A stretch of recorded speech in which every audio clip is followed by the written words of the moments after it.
It's the busiest bridge, Ambassador, in North America, the Ambassador Bridge. They want a monopoly. Well, that monopoly's not going to happen.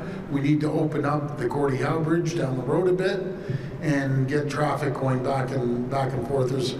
Premier Doug Ford is speaking from Queen's Park, and his message is direct. The Ambassador Bridge, which today carries roughly a quarter of all Canada-U.S. land trade, has operated as a private monopoly for over a century. Ford says that era is over. The Gordie Howe International Bridge, built entirely with Canadian public funds, is designed to give both governments a publicly owned, publicly controlled alternative. This is not just an infrastructure argument. It is a sovereignty argument, and Ford is making it loudly. About 2,300 and change truck hours that go across that bridge, and we need to split the capacity over to Gordie Howe Bridge. But again, we'll sit down with Mayor Dilkins, and that's what I love about this guy. He's always thinking. The numbers Ford cites are striking: 2,339 truck crossing hours every single day, all currently funneled through one privately owned span. Splitting that traffic across the new bridge means shorter wait times, lower fuel costs, and a more resilient supply chain for auto manufacturers, farmers, and retailers on both sides of the river. Ford's mention of Detroit Mayor Mike Duggan is equally telling. He is signaling a city-to-city partnership that can move forward even when the relationship at the federal level is stalled. Here, Ford goes on the offensive. Washington's stated reason for imposing tariffs on Canadian goods has been Canada's alleged failure to stop fentanyl from crossing into the United States. Ford turns that argument on its head. It is illegal firearms and narcotics flowing north from the U.S. that are driving crime in Ontario, he says, and he is citing his own law enforcement briefings to back it up. This is a direct challenge to the Trump administration's public narrative. Ford is not conceding the premise, he is rejecting it entirely. Let's stop the drugs coming back and forth across the border. Let's try to stop the illegals. Let's stop the illegal guns. That's what collaboration is. Not pointing the finger up at us just to come up with an excuse to put a tariff on us. And everyone knows it. We've had in-depth conversations with Border Patrol, drug enforcement agencies down in the U.S., our Ontario Provincial Police, our RCMP. They're all great people. I know the Prime Minister and the President have been in contact and have had discussions over this. I won't get into the details of it, obviously, but our goal is to definitely be able to open the bridge. Ford closes this section with a call for collaboration, but it is a pointed one. He has consulted Border Patrol, the D, Ontario's OP, and the RCMP.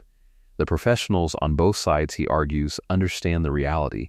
The problem is not law enforcement. The problem is politics, and Ford wants the cameras and the microphones to make sure that the message reaches Washington. We discussed the bridge.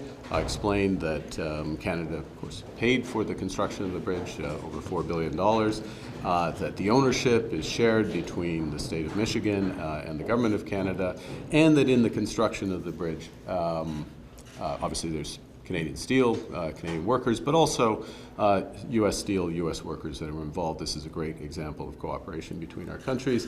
Look forward to it opening. And what is particularly important, of course, is the commerce and the tourism and the voyages of Canadians and Americans that will go across that bridge.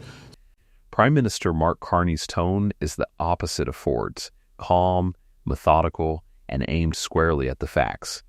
More than $4 billion Canadian dollars. Shared ownership with Michigan. American steel and American labor built into the structure. Carney is making the case that the Gordie Howe Bridge is not a Canadian asset being imposed on the United States. It is a binational project that serves binational interests. His final line, "Look forward to it opening," is quite confident. He is not threatening. He is assuming the bridge will open. The question is only when. I find it ironic, Ed, that the president back in 2017 endorsed it and fast-tracked the project. So he was all in favor of it. And, this is going to be very, very beneficial for both sides of the border, especially the people in Michigan. There's going to be over 850,000 truck hours per year, if you want to say that. And every day that it's held up or closed, that's 2,339 truck hours sitting there idling. But it's going to hurt the economy in Michigan. It'll hurt Ontario. And this is all about politics. It's not about fact. And it's unfortunate, I should say, that he doesn't have the facts. This is Ford's most politically explosive moment. Donald Trump endorsed the Gordie Howe Bridge in 2017 and fast-tracked its approvals. Ford is using that history as a weapon. If the project was good enough for Trump 8 years ago, what has changed? The answer, Ford is saying plainly on camera, is nothing except the political calculation. Michigan's congressional delegation is watching. Every idle truck hour is a vote-losing statistic in a swing state that depends on cross-border manufacturing. Ford is betting that economic reality will eventually override political theater. The fact that Canada will control what crosses the Gordie Howe Bridge and owns the land on both sides is unacceptable to the president. It's also unacceptable that more of this bridge isn't being built with more American-made materials. He also believes that the U.S. should own at least half of the bridge, have shared authority over what passes across it, and participate in the economic benefits generated by its use. The White House has now made its objections official, and they go well beyond tariffs. Demand 1. Sovereignty. Canada's operational control over the bridge and its ownership of land on both the Canadian and American sides is described as unacceptable. This is a remarkable position. The land arrangements were negotiated through a formal bilateral agreement. Revisiting them would require reopening a diplomatic framework that took years to build. Demand 2. Content. The administration wants more American steel and American materials, a Buy American demand that mirrors the broader trade dispute now affecting dozens of industries. I think the president was very clear and direct in his truth, John, but just to reiterate, the fact that Canada will control what crosses the Gordie Howe Bridge and owns the land on both sides is unacceptable to the president. It's also unacceptable that more of this bridge isn't being built with more American-made materials, even more so than what President Barack Obama committed to with the Canadians at the time, at the start of the project. He also believes that the U.S. should own at least half of the bridge, have shared authority over what passes across it, and participate in the economic benefits generated by its use. This is just another example of President Trump putting America's interests first, and so he made that very clear in his call with Prime Minister Carney earlier today. Demand 3 is the most sweeping, a 50-50 ownership split, shared operational authority, and a share of the bridge's revenue. Canada financed the entire project. Canada built it. Canada owns the land. And now Washington wants half. Legal analysts say such a restructuring would require new legislation, new treaties, and potentially years of renegotiation. Ottawa has made no suggestion it will agree. The bridge sits ready.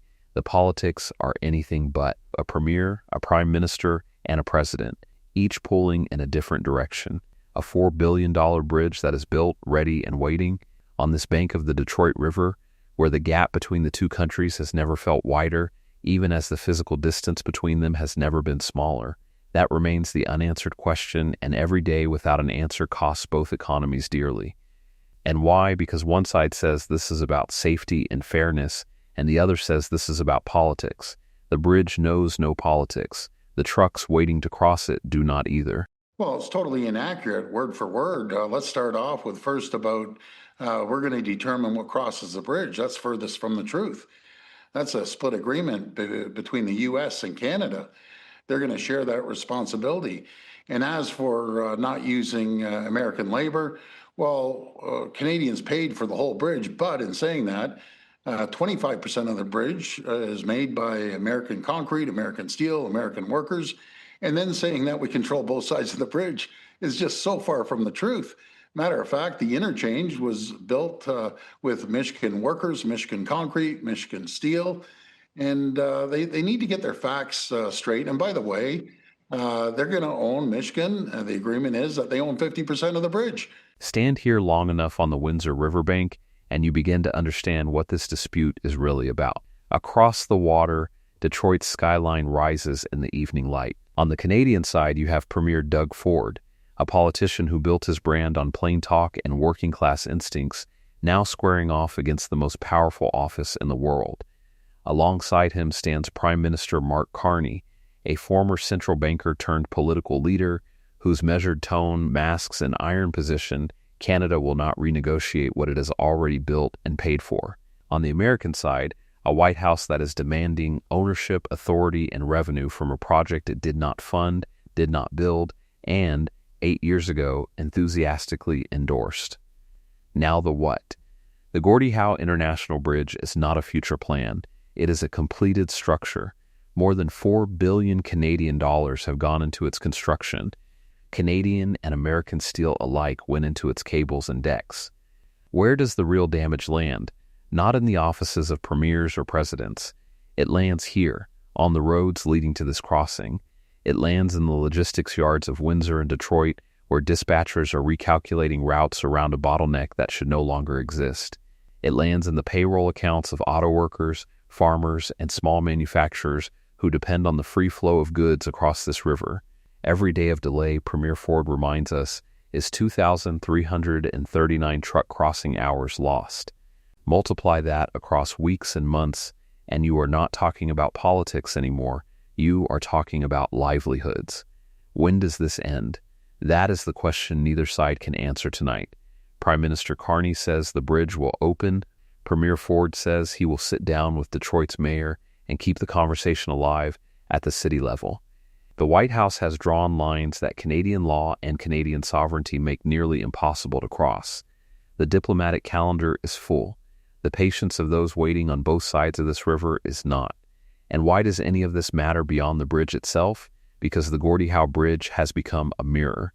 It reflects everything that is wrong with the current Canada-U.S. relationship, the distrust, the political point scoring, the willingness to use economic pain as a negotiating weapon, but it also reflects everything that is right about what these two countries have built together over generations: shared labor, shared steel, shared infrastructure, and a shared interest in keeping the goods moving and the people connected.